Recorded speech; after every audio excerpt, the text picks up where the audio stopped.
there, I'm going to walk you through logging into the Orbital Stack viewer.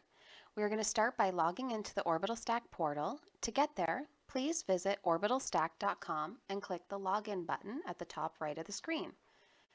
Or you can go directly to the portal at app.orbitalstack.com. Now type in your username and password. If this is your first time signing in, you can click Forgot Your Password down below.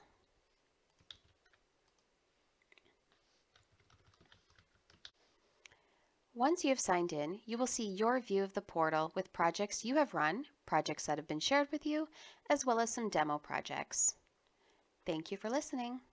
If you need any other guidance, please feel free to reach out to us, or check out our help site at help.orbitalstack.com.